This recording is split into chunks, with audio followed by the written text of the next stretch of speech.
Good morning everyone. तो आज हमारा टॉपिक है इंडस वैली सिविलाइजेशन।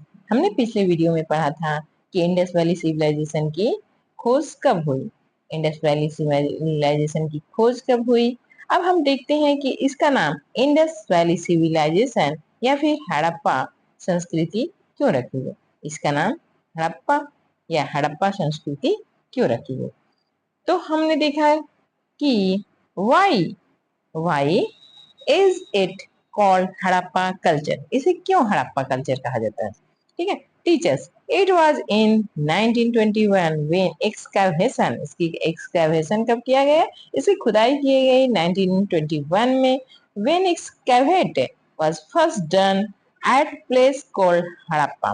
बोला था जिस जिस प्लेस को सबसे पहले खुदाई किया गया उसका नाम दिया गया हड़प्पा। उसे क्या नाम दिया गया, उसे कॉल्ड हड़प्पा। इस कारण इस कल्चर का नाम क्या हुआ, Harappa culture. Here they had found brick and clay pot. यहाँ क्या मिला, ब्रिक्स मिले, ईंटें मिले और जो क्ले पॉट मतलब जो मिट्टी के बर्तन मिले, पॉट मिले। Later on from other place like Mohenjodaro etcetera. बोल रहा है कि उसके बाद किसकी खुदाई की गई, मोहनजोदाड़ो की। Similarly, things, house, etc. were found which helped in understand the lifestyle, food, habit, dressing,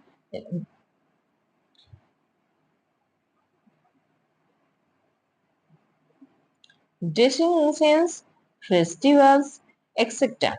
बोल रहा है कि जो हमारा जो इंडस वैली सिविलाइजेशन का सबसे पहले जिस जगह खुदाई गई की गई उसका नाम हड़प्पा रखा गया। उसके बाद मोहनजोदाड़ो को खोजा गया और दोनों में एक ही समान पॉट मिले, एक ही समान हाउस बनाने का जो पैटर्न वो भी एक ही समान दिखा। इस कारण इसका नाम हड़प्पा कल्चर रखा गया। जो वहां से जो एक्सकैवेशन के दौरान जो चीजें हमें प्राप्त हुई, जो हमें चीजें प्राप्त हुई उससे हमें वहां का लाइफ स्टाइल समझने में मिलता है, फूड फूड हैबिट समझने को मिलता है, ड्रेसिंग सेंस, फेस्टिवल, उस इरा में उस समय कौन से फेस्टिवल मनाए जाते थे, किस प्रकार के ड्रेस पहने जाते थे, किस प्रकार का लाइफ स्टाइल था, इसे हमें समझने को मौका मिलता है। That is why it was called Harappa culture. That is why it was called Harappa culture. Srikant, where are Harappa and Mohenjo-daro situated? Who discovered them? बोल रहा है राधा जो श्रीकांत है, जो वह पूछ रहा है क्वेश्चन की जो हड़प्पा एंड मोहनजोदड़ो कहाँ है, कहाँ पे स्थित है। सिचुएटेड मीन्स क्या होता है, स्थित होना। हु डिस्कवर्ड देम, इसे किसने डिस्कवर किया, इसे किसने discover. Teacher, both Harappa and Mohenjodaro are in Punjab and Sindh district in of Pakistan. बोल रहा है ये मोहनजोदड़ो और हड़प्पा जो जो जिससे जो पुराने शहर थे, जो हड़प्पा और मोहनजोदड़ो, वो आज कहाँ स्थित है, पंजाब और सिंध प्रांत में। कहाँ पे, Pakistan. The excavation of Mohenjo-daro was started under the guidance of Sri Rakhaldas Banerjee। बोल रहा है जो हमारा मोहनजोदड़ो का एक्सकैवेशन किया गया है, मोहनजोदड़ो की खुदाई की गई, वो किनके निरीक्षण में खुदाई की गई, गाइडेंस ऑफ राखलदास बनर्जी, श्री राखलदास बनर्जी के गाइडेंस में, और वो भी 1922 में। विकास asked, is there any place in India which belong to this civilization? विकास पूछ रहा है क्वेश्चन कि क्या कोई ऐसा भी प्लेस है जो इंडिया से जो इस सिविलाइजेशन से, इंडस वैली सिविलाइजेशन से रिलेटेड है लेकिन वो इंडिया में है। क्या पूछा है कि सारे पाकिस्तान में ही है, ये पूछ रहा है कि सारे जो हड़प्पा है, मोहनजोदड़ो, जो मेन मेन शहर है वो तो पाकिस्तान में चले गए। तो जो अभी हमारा पार्टीशन के बाद जो इंडिया बचा है उसमें भी कुछ शहर बचे क्या। Teacher, you have asked a right question. बोल रहे तुम एक बहुत ही अच्छा प्रश्न पूछ रहे हो। Till now India excavation has been carried out is about 250 places. बोल रहे हैं, टीचर बता रही हैं कि जो इंडिया है, इंडिया में लगभग 250 जगहों पे खुदाई की गई है और उनके उनके जो पुराने इंडस वैली सिविलाइजेशन के जो क्षेत्र हैं वो लगभग 250 क्षेत्रों में पाए गए हैं. Chief among them the Dholavira and Lothal in Gujarat. Gujarat में जो शहर मिला है वो क्या है, धौलावीरा और लोथल मिला है. कालीबंगा इन राजस्थान, राजस्थान में है कालीबंगा, राजस्थान में कालीबंगा है. एंड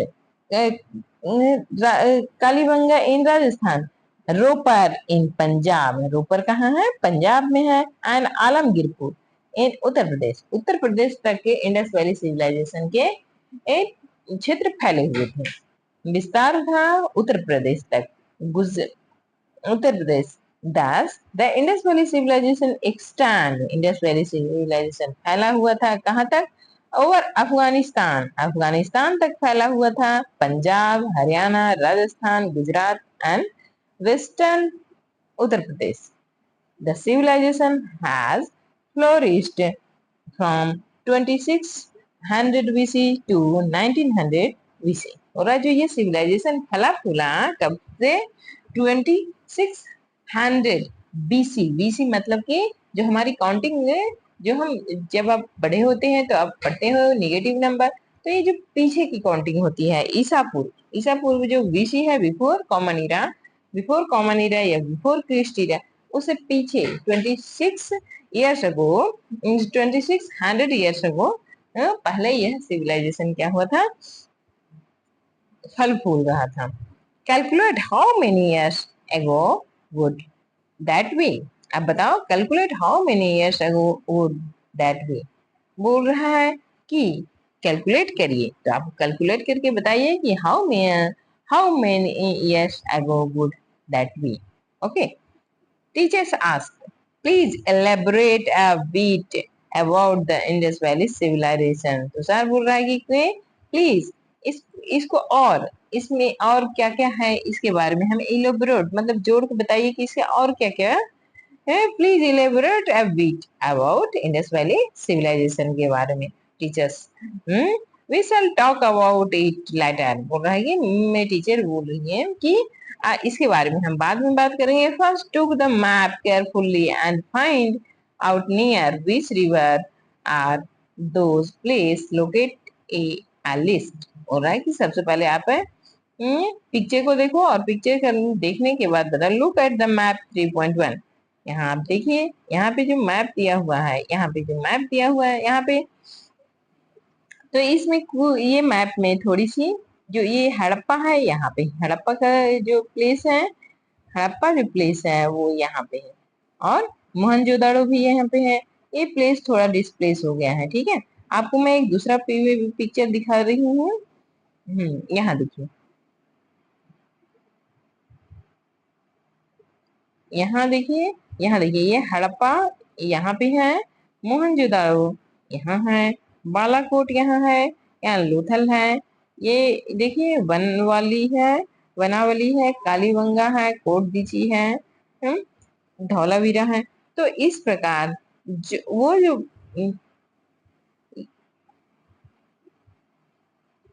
यहाँ हमारा जो मैप है वो थोड़ा सा डिसलोकेट हो जाने के कारण ये थोड़ी सी, अब यहाँ देखिए, यहाँ पे नदियां ठीक है, यहाँ इंडस वैली सिविलाइजेशन इंडस है और यहीं पे हड़प्पा है, इसी के कारण इसका इंडस वैली सिविलाइजेशन कहा जाता है. यहाँ सतलज नदी है, रावी है, झेलम है. ठीक है, तो नेक्स्ट हम देखते हैं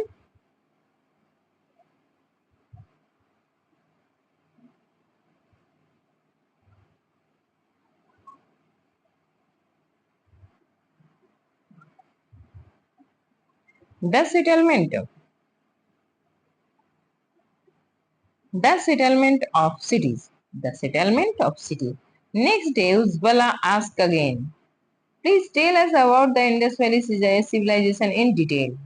फिर से बोल रही है कि हमें इंडस वैली सिविलाइजेशन के बारे में डिटेल में बताइए. Teacher, First of all, we shall talk about planning and construction of the cities of the Indus Valley civilization. सबसे पहले हम जानेंगे वहां की जो कंस्ट्रक्शन था, कंस्ट्रक्शन प्लानिंग, वो जो इंडस वैली सिविलाइजेशन के जो शहर थे, जो घर थे, उनकी जो बनावट थी, उसके बारे में हम सबसे पहले जानेंगे। तो फ्रॉम द जो हुए वैसे कैविशन है, खुदाई है, उससे मिला Mohenjodaro and Harappa. We know that those cities were well planned like the present day colonies of cities। बोल रहा है कि जैसे आज प्रेजेंट डे में कॉलोनी और सिटीज बनाई जाती हैं, पहले उसको प्लान किया जाता है, उसको मैप ड्रॉ किया जाता है, मैप में ड्रॉ करके उसकी कहाँ नालियां होगी, कहाँ से रोड निकलते हैं, ये सब आप देखते हो। बड़े बड़े सिटी के हो पहले कॉलोनी बनाई जाती है, तो उसको ये सब देखा जाता है। और आप देखते होंगे कोई कोई जगह आप जाते होंगे तो उसका पूरा मैप ड्रॉ किया हुआ रहता है और उसके अनुसार उसे बिल प्लान किया जाता है। उसी प्रकार जो मोहनजोदाड़ो था और जो हड़प्पा सिटी था, वो भी वेल प्लान था। उसमें भी सबसे पहले सड़कें किस प्रकार बनानी है, घर किस प्रकार बनाने हैं और नालियां किस प्रकार बनानी है, नालियों के पानी निकासी का जो जो तरीका था, वो भी वेल प्लान था। ठीक है। those two cities can be divided broadly into two part. बोल रहा है जो ये दोनों सिटी थे वो दो पार्ट में डिवाइडेड थे। एक वो सबसे पहला था वो सिटाडेल पार्ट और दूसरा था लोअर टाउन। मतलब जो ये मोहनजोदाड़ो और जो हड़प्पा सिटी था वो दो भाग में डिवाइडेड है। जो एक भाग था उसे सिटाडेल बोलते हैं, उसे हिंदी में दुर्ग क्षेत्र बोलते हैं, दुर्ग नगर बोलते हैं। और जो लोअर लोअर टाउन मतलब कि एक जो निम्न शहर हुआ, the citadel that is rises part and massive wall around it। वह जो सिटाडेल एरिया था उसमें बहुत ही जो राइजेस पार्ट था वो ऊंची जगह पे बना था, और वो जो उसके जो दीवार थे वो बहुत ही मजबूत थे। मैसिव वॉल अराउंड इट, इसके चारों ओर बहुत ही मजबूत दीवार थी। The second part was lower town which was thickly inhabited। बोल रहा है जो लोअर पार्ट था, जो लोअर टाउन था, वो थिकली मतलब घनी आबादी से भरा पड़ा था। वहां पे की आबादी बहुत अधिक थी। The main part of the lower town, जो लोअर टाउन का मेन पार्ट था वो डिवाइडेड इनटू रेक्टेंगुलर ब्लॉक। वो जो जो लोअर टाउन था वो किस प्रकार डिवाइडेड था, रेक्टेंगुलर डिवाइडेड था, रेक्टेंगुलर ब्लॉक्स, वाइड रोड, जो चौड़े चौड़े रोड थे, और जो चौड़े चौड़े रोड थे वो रेक्टेंगुलर डिवाइड थे। मतलब वो एक रोड दूसरे रोड पे 90 डिग्री एंगल से काट रहे थे। मतलब कि एकदम बिल प्लान पहले से बनाकर उसको उसको डायग्राम बनाकर उसको शहर को बसाया गया था। Inhabit main part divided rectangular blocks to wide road cutting each other at right angle। एक दूसरे को रोड कैसे काटते थे, राइट एंगल पे काटते थे, मतलब 90 डिग्री कोण पे काटते थे। There were houses and drainage system. वहां के जो हाउसेस थे और जो हाउसेस के ड्रेनेज सिस्टम थे, वो on both side of the road, road के दोनों तरफ ड्रेनेज सिस्टम थे। ठीक है। the house were made of baked bricks। जो घर बने थे वो पक्के ईंटे से बने हुए थे। बेक्ड ब्रिक मतलब जो पक्के ईंटे होते हैं। एंड वर वन और टू स्टोर हाई। बोल रहा है कि एक मंजिला दो मंजिला घर थे। जो घर भी प्राप्त हुए वो कितने पर, एक मंजिले दो मंजिले प्राप्त हुए हैं, तो वन या two store. Every house has courtyard, और सभी हाउस में एक कॉर्टयार्ड है, किचन है और बाथरूम है। The kitchen and bathroom has drain connect to covered main drain running alongside the main road. बोल रहा है कि जो किचन है और जो बाथरूम है, उसी समय आप इमेजिन कीजिए कि 2600 अगो में हमारे पास जो हमारा जो इंडियन पेनिनसुला है या फिर भारतीय प्रायद्वीप है, उसमें एक ऐसी सभ्यता पनपी जिनमें खुद का ड्रेनेज सिस्टम था, और वो ड्रेनेज सिस्टम इतने वेल प्लान थे कि उसके जो जो किचन थे और जो हर घर के किचन और बाथरूम का जो ड्रेनेज सिस्टम था वो मेन मेन जो रोड के किनारे जो ड्रेनेज सिस्टम थे, जो नालियां थी, उससे कनेक्टेड थे। The drain was paved and covered all these things so that construction of houses and settlement of cities was very systematic at that time, and this is the most unique feature of Indus Valley civilization।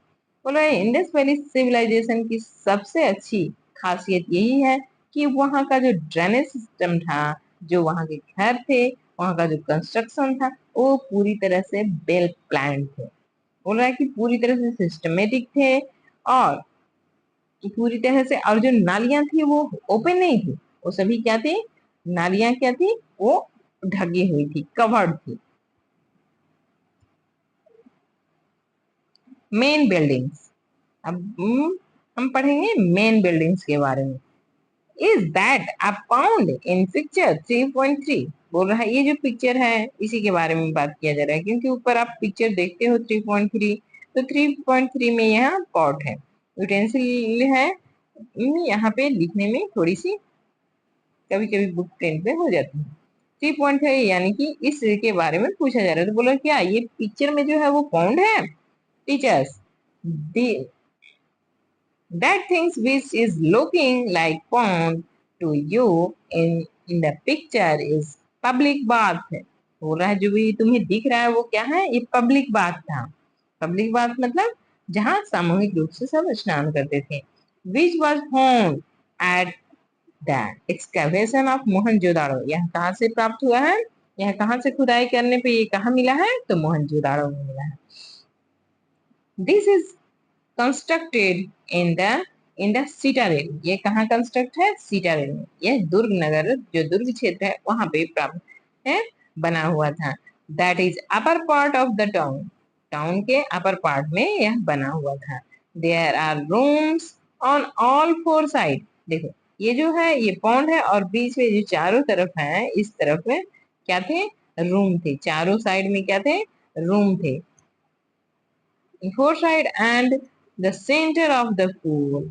जो बीच में भी जो pond है उसके चारों ओर क्या थे, कमरे थे। The pool is 12 meters long and 7 meters wide. 12 meter long थे और 7 मीटर वाइड थे, एंड 2.5 मीटर डीप। और इसकी गहराई कितनी थी, 2.5 meter. Nearby there was a well. बोल रहा है कि यहीं पास में एक वेल था। वेल मतलब कुआं था। मतलब यहाँ पे जो पानी था वो कहाँ से लिया जाता था, इस तालाब में कहाँ से पानी आता था, कुएं से पानी आता था। Well, perhaps the pool was field from this well. इससे लगभग संभवतः, क्योंकि हम उस समय देख नहीं रहे, इस समय कोई राइटिंग स्क्रिप्ट नहीं है, लिखे हुए कुछ भी नहीं प्राप्त हुआ, हमने सब कुछ अनुमान लगाया है। हमने सब कुछ अनुमान लगाया है, यानी कि हमने जब देखा कि यहाँ पे एक बीच में पुल है, यानी कि पाउंड है, तो चारों ओर क्या है, कमरे हैं, और जो पास में कुआं है, यानी कि हमने ये सोचा, हमने या हमारे पुरातत्वविदों ने यह तथ्य निकाला कि जो वेल है उसमें से पानी निकालकर इस पॉन्ड में भरा जाता था, इस पुल में भरा जाता था। There were proper drain for the outflow of dirty water. बोल रहा है कि और इसका एक बहुत ही अच्छा ड्रेनेज सिस्टम था, जिससे कि डर्टी वाटर को बाहर निकाल दिया जाता था। Dirty water, the walls and the floors are treated to prevent seepage. बोला जो इसकी दीवार थी और जो इसके वॉल थे, जो रूफ था, जो वॉल एंड फ्लोर, ये जो फ्लोर है और जो इसके वॉल, ये बहुत ही अच्छे वेल मेंटेन किए जाते थे और बहुत ही अच्छे से ट्रीट किए जाते थे, ताकि उनमें सीपेज ना हो। This public bath might have been used some public function. बोल रहा है कि जो ये जो पब्लिक बात है, पब्लिक बात है, ये इसका हमेशा यूज नहीं किया जाता, कभी कभी पब्लिक फंक्शन में ही इसका यूज किया जाता है। Some religious work, and some special occasion. बोला कि कभी पब्लिक फंक्शन होता था, सम स्पेशल ओकेजन होता था, या फिर सम रिलीजियस, कुछ धार्मिक कार्य होते थे, तब इस पब्लिक वॉक का यूज किया जाता था। ये पब्लिक वॉक कहाँ पे प्राप्त हुआ है? Mohenjodaro. Discuss how the people of Mohenjo-daro would have used this water, public water। तो आप अपने दोस्तों से यूज डिस्कस कीजिए कि इस पब्लिक वाटर का किस प्रकार यूज किया जाता होगा। Vinay asked what there any other building also found. बोल रही है कि क्या इसके अलावा भी कोई अलग बिल्डिंग प्राप्त हुआ है क्या? Teachers, Vinay, you have asked a good question. You have asked a good question. A huge construction was found in the Harappa excavation। बोल रहा है कि एक बहुत ही बड़ा विशाल कंस्ट्रक्शन प्राप्त हुआ है हड़प्पा की खुदाई से।